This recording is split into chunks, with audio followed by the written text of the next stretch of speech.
Welcome to doctor Sushil spotlight. या लेक्चरमध्ये आपण पी एम किसान किंवा प्रधानमंत्री किसान सन्मान निधी योजना याच्याबद्दल जाणून घेऊयात. डॉक्टर सुशील स्पॉटलाइट या टेलिग्राम चॅनलला फॉलो करण्यासाठी डिस्क्रिप्शनमध्ये लिंक दिलेली आहे. ती लिंक तुम्ही फॉलो करून टेलिग्राम चॅनल जॉईन करू शकता. फेसबुकवर त्याच नावाचा ग्रुपही आहे, तोही तुम्ही फॉलो करा. एकंदरच प्रधानमंत्री किसान सन्मान निधी ही कृषी मंत्रालयाची योजना आहे, ॲग्रिकल्चर मिनिस्ट्रीची योजना आहे. प्रधानमंत्री किसान सन्मान निधी पी एम किसान जी आहे ही एक सेंट्रल सेक्टर स्कीम आहे.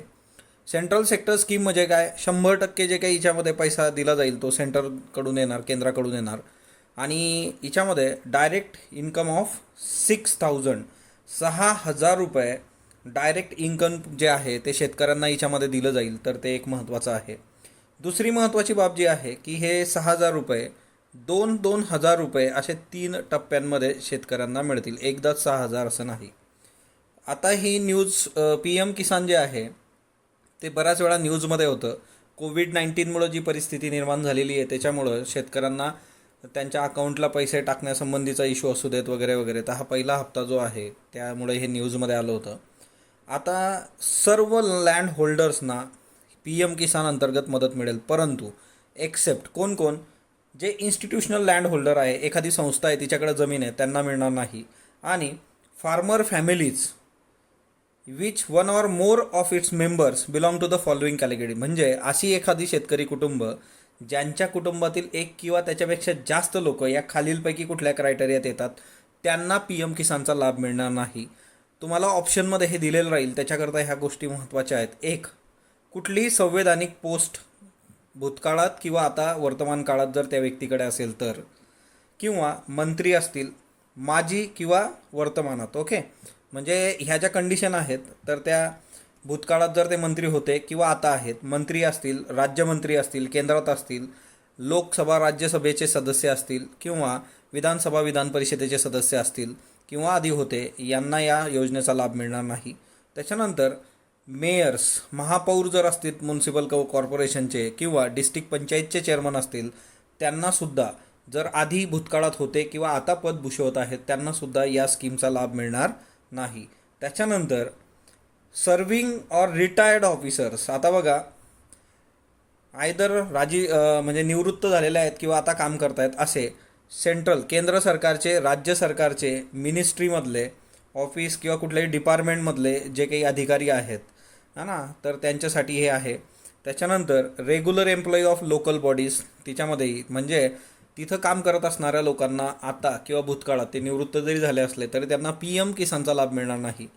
त्याच्यानंतर ज्या लोकांची मंथली पेन्शन 10,000 रुपये किंवा त्याच्यापेक्षा जास्त आहे, ओके, मग आता जे रिटायर्ड पेन्शनर्स आहेत किंवा सुपरन्युमरेटेड असतील तर त्या केसमध्ये 10,000पेक्षा जास्त पेन्शन आहेत त्यांना या योजनेचा लाभ नाही. परंतु मल्टीटास्किंग क्लास 4 किंवा ग्रुप डीचे एम्प्लॉई असतील तर त्यांना मात्र पी एम किसानचा लाभ मिळू शकतो, जरी त्यांचं पेन्शन 10,000च्या वर असलं तर.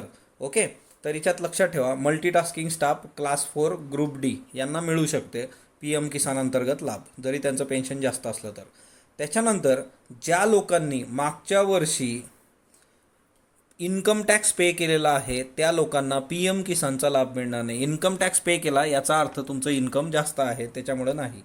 त्याच्यानंतर प्रोफेशनल जे आहेत म्हणजे डॉक्टर आहेत, इंजिनियर आहेत, वकील आहेत, चार्टर्ड अकाउंटंट आहेत, आर्किटेक्ट आहेत. त्याच्यानंतर प्रोफेशनल बॉडी किंवा मग प्रोफेशनल अंडरटेकिंग प्रॅक्टिसेसवाले लोक जे आहेत है ना, म्हणजे doctor, engineer, lawyer, chartered accountant, architect यांना मिळणार नाही. ही 6,000ची अमाऊंट 3 इन्स्टॉलमेंटमध्ये दिली जाईल, 2,000 रुपयाच्या.